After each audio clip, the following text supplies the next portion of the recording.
Merci beaucoup pour ce débat. C'était effectivement une délibération qui est extrêmement importante.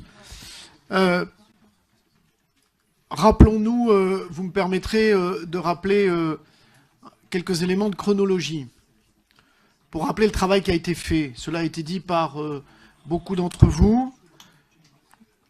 D'abord, n'oublions pas d'où vient ce sujet du risque inondation. Ce sujet du risque inondation, il vient pour partie du terrible accident de la Faute-sur-Mer, où des hommes et des femmes sont morts. Où des hommes et des femmes sont morts dans leur maison, alors qu'ils pensaient que là où ils habitaient, ils étaient en situation de sécurité. Le sujet, le premier, c'est celui-là. C'est le premier, c'est celui-là. Et les élus que nous sommes, les maires que nous sommes, les élus adjoints aux maires, conseillers municipaux, nous ne pouvons pas ne pas avoir en permanence cela en tête dans la façon dont nous abordons le sujet tout simplement du risque inondation sur nos territoires. Le fait de la Faute-sur-Mer est comme celui d'AZF à Toulouse, qui a amené ensuite une évolution de la doctrine, c'est ainsi qu'on l'appelle, tout simplement de la façon dont on aborde la prévention du risque inondation à l'échelle de notre territoire, ici en France et dans les territoires d'outre-mer également. Quel était le sujet au départ de la discussion?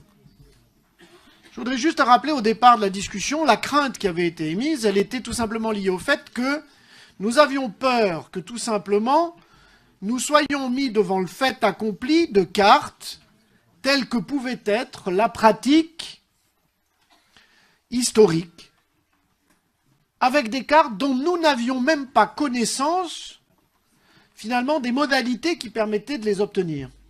Je voudrais juste le rappeler, ça.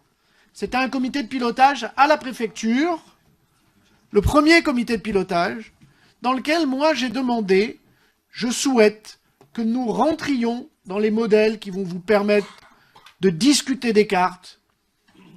Je veux comprendre, nous voulons comprendre, c'est pour ça que la métropole s'est dotée d'une équipe de spécialistes de prévention du risque, de modélisation, que la métropole s'est dotée d'un conseil scientifique, ou en tout cas d'un aéropage de scientifiques spécialistes de ces questions du risque inondation, pour tout simplement nous dire, parce que nous ne savons pas le dire, ayons cette honnêteté de le dire, et moi je le dis en franchise, je ne suis pas un modélisateur, je ne suis pas quelqu'un qui le soir, en rentrant chez lui, va coder les modèles pour pouvoir savoir si les cartes qui sont produites par les services de l'État correspondent effectivement tout simplement au bon fonctionnement des modèles. Mais nous avons à la fois des équipes ici et des scientifiques à l'université Grenoble-Alpes, je voudrais le dire, qui ont pu faire ce travail. Jamais je n'ai entendu une remise en question de ce travail-là, par qui que ce soit. Ça veut dire que la méthode était la bonne. Alors aujourd'hui, nous avons des cartes d'aléas qui, pour certaines, commencent à arriver, d'autres qui sont encore en attente. C'est vrai que c'est un peu orthodoxe, c'est particulier, on en convient. Néanmoins, je voudrais juste rappeler où nous en sommes. Nous en sommes tout simplement avec désormais des cartes que l'on comprend dans les modèles qui sont utilisés, dans des itérations qui ont eu lieu avec les communes, la mise en place d'une matrice des risques qui n'a rien à voir aujourd'hui avec ce qu'elle était avant, juste qu'on se le dise là aussi. Une matrice des risques, zone d'aléa très fort, faible. Ça n'a rien à voir avec la carte d'avant. Je ne voudrais pas qu'on laisse croire qu'il n'y a eu aucun progrès. J'ai entendu tout à l'heure dans les propos de Christian Coignet quasiment cela. C'est totalement faux. Les zones d'intérêt stratégique, je voudrais juste le dire ici, qu'on sache de quoi on parle. Les zones d'intérêt stratégique, dont la dernière réunion m'amène à penser qu'effectivement, nous aurons une zone d'intérêt stratégique sur Visil. Ce qui n'était absolument pas imaginé il y a quelque temps de cela.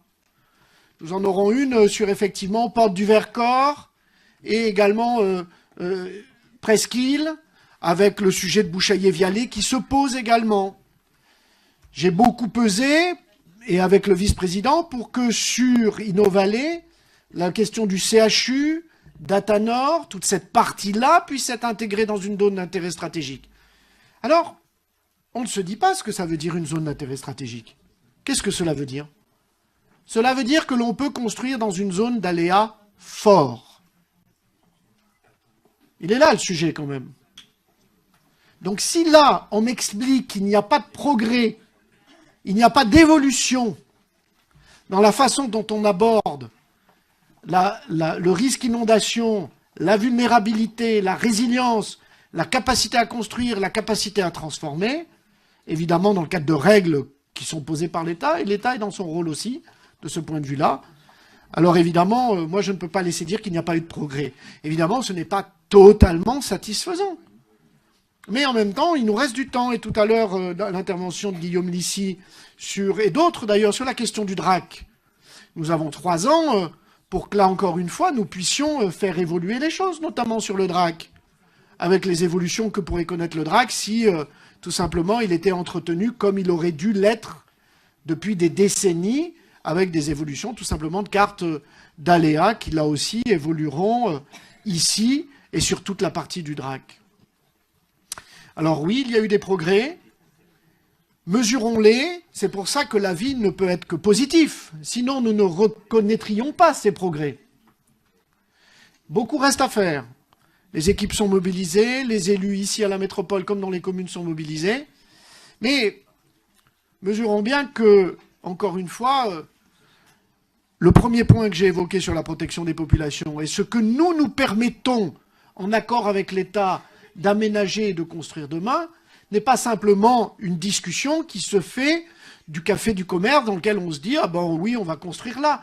Tout ceci est pensé, réfléchi, évidemment, là aussi, en parfaite, je dirais, discussion, argumentation, qui nous permet, encore une fois, d'avoir des points d'accord. D'ailleurs, il y a des sujets qui se débloquent.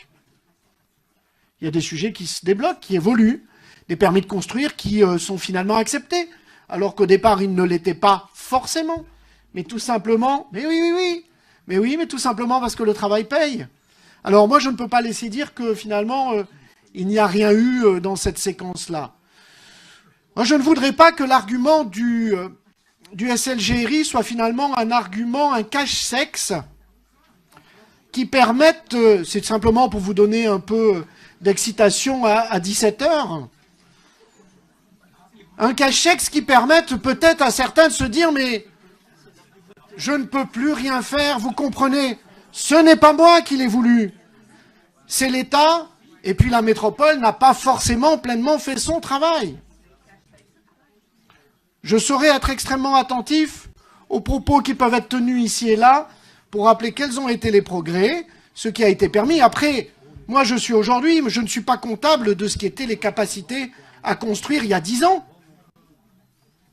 Il y a 15 ans, ou voire il y a 6 ans, ou un peu plus, lorsque cela était possible. Et moi je ne suis pas comptable de ça, de cette histoire-là, je suis comptable de l'instant qui nous est posé aujourd'hui. Je vous propose donc ce vote effectivement favorable avec les réserves et l'ensemble des points qui ont été évoqués me paraissent évidemment de nature à continuer la discussion avec force, détermination, avec les services de l'État. Et moi-même, je salue l'ensemble des équipes qui ont beaucoup travaillé.